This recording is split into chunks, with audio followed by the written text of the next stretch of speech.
Την περίοδο 1933-1936, μαύρα σύννεφα καλύπτουν την Ευρώπη. Η οικονομική κρίση οδηγεί σε απελπισία εκατομμύρια ανθρώπων. Η φασιστική δικτατορία του Μουσολίνη στην Ιταλία έχει ήδη αντικαταστήσει το δημοκρατικό πλαίσιο. Στη Γερμανία, ο Χίτλερ ανακηρύσσει το Τρίτο Ράιχ, μια νέα αυτοκρατορική Γερμανία. Το 1936 στην Ελλάδα επιβάλλεται η δικτατορία της 4ης Αυγούστου του Ιωάννη Μεταξά. Ένας νέος μεσαίωνας απειλεί τον κόσμο με τη βία και την τρομοκρατία να κυριαρχούν. Στα επόμενα 4 χρόνια που ακολουθούν, ο Χίτλερ προσαρτά σταδιακά την Αυστρία, τη Ρινανία και καθώς και τσεχοσλοβακικά εδάφη και κατόπιν εισβάλλει στην Πολωνία ταυτόχρονα με τους Σοβιετικούς. Παράλληλα, η Ιαπωνία εμπλέκεται σε πόλεμο με την Κίνα και ο Μουσολίνη καταλαμβάνει την Αλβανία. Η Γαλλία και η Αγγλία κηρύσσουν τον πόλεμο στην Γερμανία. Η Δανία, η Νορβηγία, το Βέλγιο, η Ολλανδία και η Γαλλία καταλαμβάνονται διαδοχικά. Η Αγγλία που μένει μόνη της βομβαρδίζεται αμοιώς, αλλά και βομβαρδίζει αποτελεσματικά τη Γερμανία. Ο δεύτερος παγκόσμιος πόλεμος είναι ήδη ζωφερή πραγματικότητα.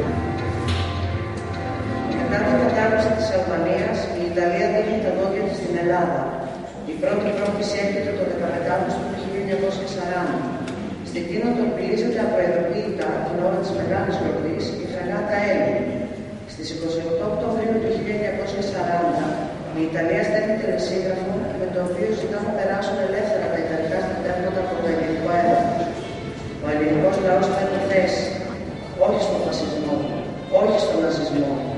Η εποπτεία του πολέμου των Ελλήνων ενάντια στους Ιταλούς αγωνάτες πύλης στην Αλβανία κράτησε 160 ημέρες και ήταν ένας πόλεμος δίκαιος και νικηφόρος.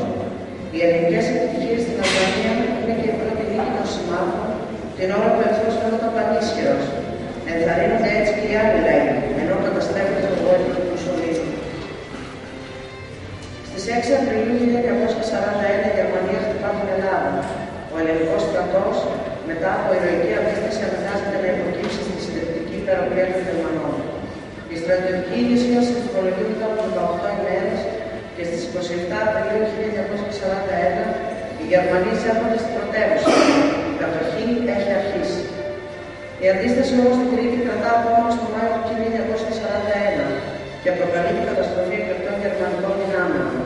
Καθυστερεί έτσι η επίθεση του Χίτλερ κατά της Σοβιετικής Ένωσης, πράγμα που συνέβαλε κατά πολύ στην κρίση των Σοβιετικών. Μετά την κατάρρευση και της Κρήτης, η Ελλάδα διαμερίζεται ανάμεσα στους Γερμανούς, τους Ιταλούς και τους Βούλγαρους.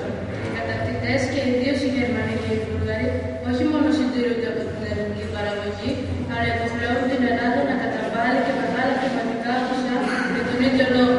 Η μεγάλη πείνα έχει αρχίσει και 300.000 άνθρωποι πεθαίνουν με το τρομερό χειμώνα του 41-42 στην Ελλάδα. Παρ' όλα αυτά, η αντίσταση του ελληνικού λαού αντί να κάμπτεται ή να τόνεται, λίγα